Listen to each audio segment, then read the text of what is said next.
A number of times when I've disclosed my status as an autistic, the other person's response was to ask me if I'd watched Atypical. This question always puts me in a weird position, because while I'm glad that shows like this exist, I'm conflicted about how autism is portrayed. Does Atypical increase awareness about autism, or does it simply endorse stereotypes?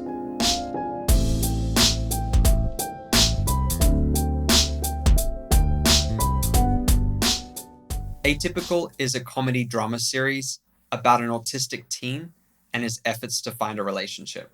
In this video, I'll be looking at how autism is depicted. I'll also share those things I felt were on the mark and those I felt fell a little short.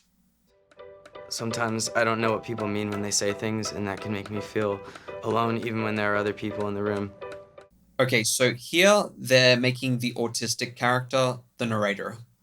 I think this is a nice change from simply hearing neurotypicals talk about autistic individuals. Mentioning stimming is also a great way to introduce not only the behavior, but Sam's inner experience of it. Great. Almost done for today.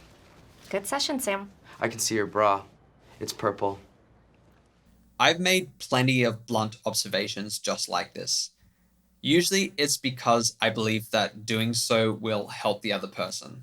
Of course, I don't always realize at the time that I've behaved inappropriately or that there will be some kind of social consequence. I don't need your answer now, but I'm asking all my clients if they'd be willing to donate their brains for research. I'm guessing they're going for comedy here, but a therapist blurting out a request like this mid-session? I don't know, is she supposed to be on the spectrum? I'm a little confused by this.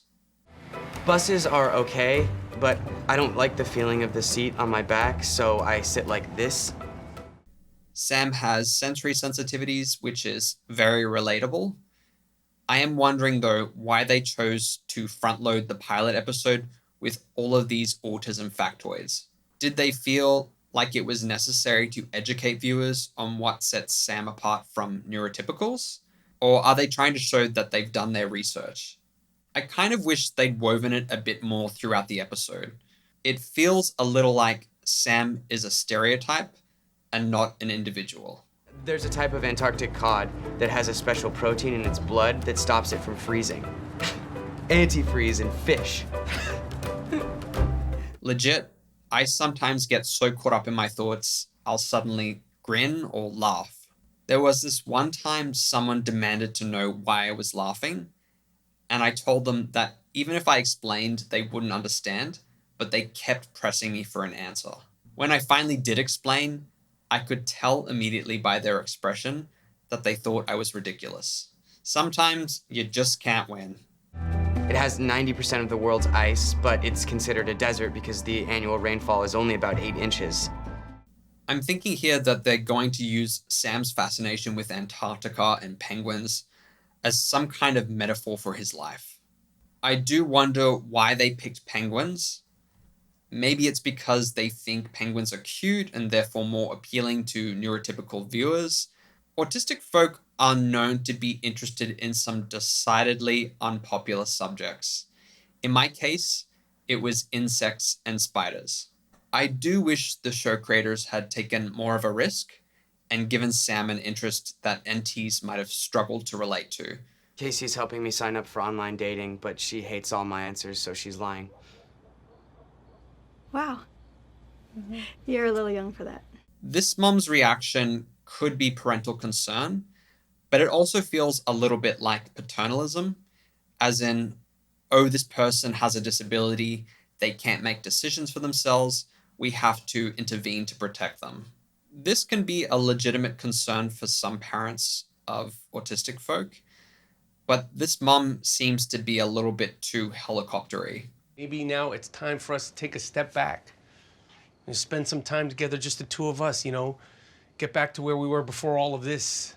I'm a little bit concerned that they're trying to tie this lack of intimacy in the parents' relationship to Sam's autism.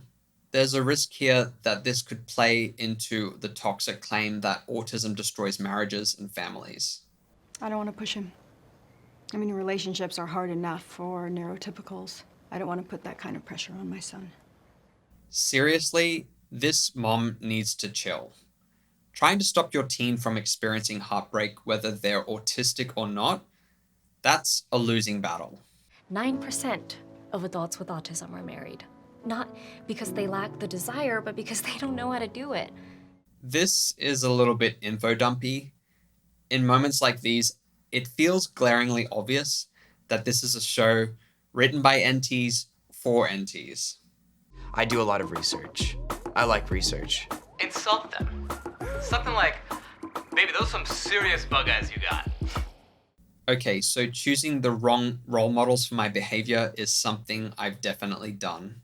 I remember when I was a teen, I decided I'd start copying the sharp banter I heard in sitcoms. Let's just say that didn't go over well. I definitely needed a laugh track to back me up.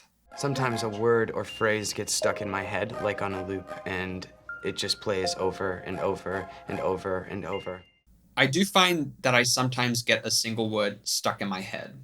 Other times, it can be an angry phrase, like telling the other person to get a fatal condition and die. No matter how much I want it to stop, it just goes on and on for hours at a time.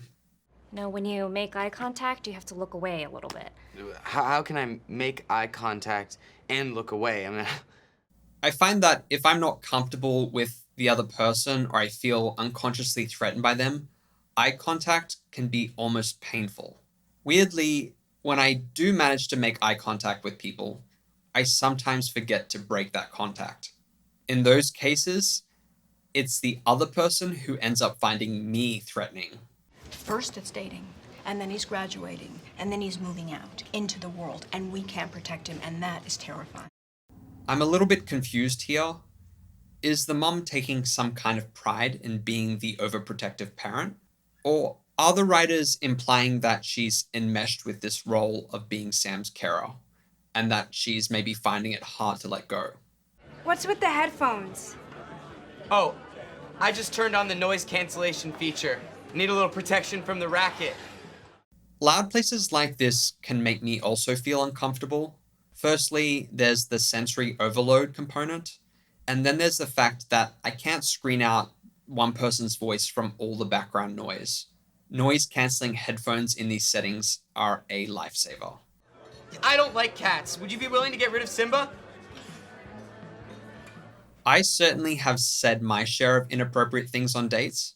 One time, I was on a date with a scientist who specialized in climate change. When he ordered beef stir fry, I pointed out how beef creates a huge carbon footprint.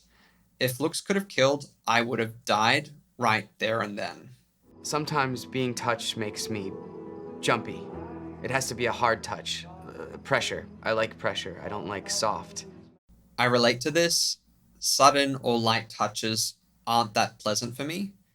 But hard pressure, on the other hand, can be really lovely. That's why I enjoy massages and wearing weighted blankets. What is wrong with you? Seriously, are you retarded? Is there something wrong with your brain? Wow, she went from nice to discriminatory very quickly. I think Sam may have dodged a bullet here. I should never go on another date. I should just stay away from girls. Has anyone else here come down with the blues after an unsuccessful date? Dating in a world built for NTs can sometimes feel so futile. We have so many more obstacles to surmount than most people would realize. If the female places the pebble in her nest, she accepts him as a mate. And as you already know, penguins mate for life. Is Sam trying to get with his therapist? Has he forgotten that the same woman asked to use his brain for science? So I think the show creators got a lot of things right here. But for a show that's clearly motivated by the desire for improved representation of autistic folk, I'm puzzled as to why they made the main character a cisgender, hetero, middle-class white teen. It does feel like they were playing it a little safe. As in, they only wanted the main character to be different enough that the majority of viewers wouldn't be alienated.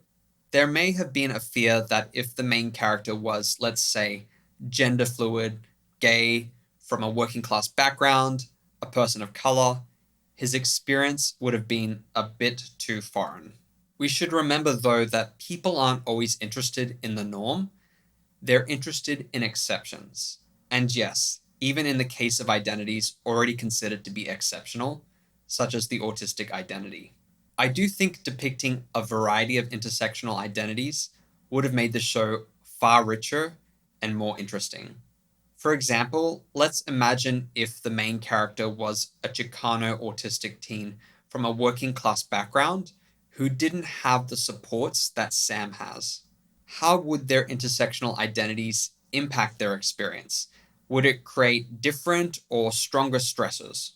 If you're in the business of depicting the autistic experience, you do need to draw focus to the systemic challenges we face. I also have a bone to pick with the decision to cast an NT as the show's lead. The show creators said that they cast this person because he was the best fit for the role. This kind of reasoning has been used many a time to justify casting NTs in the place of actual autistics. I do wonder how much of this comes down to the fact that show creators are casting people on the basis of what being autistic should look like to them. But casting decisions like these deprive autistic actors of opportunities, and it increases the risk of misrepresentation. Autism expresses itself differently from individual to individual. No two persons are alike. Casting an autistic actor would increase the chances of a more nuanced depiction, because that actor would be able to bring to the role their unique personality and their life experiences. Also, many of us learn to mask and present as NT as a means of survival. Having a character that masks might on one hand make it hard for viewers to pick up that they're autistic, but on the other, it would speak to the difficult reality autistics face when their mask fails. Atypical's creators did cop some flack for failing to involve autistic folk in the production. To their credit, they addressed some of these criticisms by hiring autistic crew members and actors. They also increased the racial and gender diversity on the show. That said, where it comes to the on-screen representation of autistic folk, I believe there's always room for improvement. NT creators must understand the burden of responsibility they bear in representing. It's only when they listen to the community and directly involve autistic folk that they go from being complicit in oppression to creating empowerment. Did you enjoy Atypical? Is there anything you would have liked to have changed? And if you enjoyed this video, let me know with a like, by turning on notifications and subscribing to my channel. Thank you for watching, and bye for now.